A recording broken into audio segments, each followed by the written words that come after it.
వినుడు మన సాయి గాథను వీణుల విందుగా మాట పలికిన పాట పాడిన బాధలనే మరిపించును గాథ వినుడు వినుడు మన సాయి గాథను వీణుల విందుగా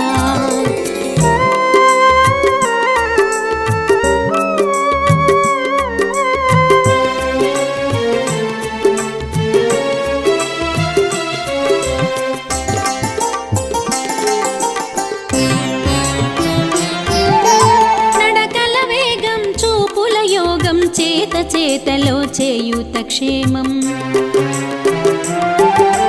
నడకల వేగం చూపుల యోగం చేత చేతలో చేయుత క్షేమం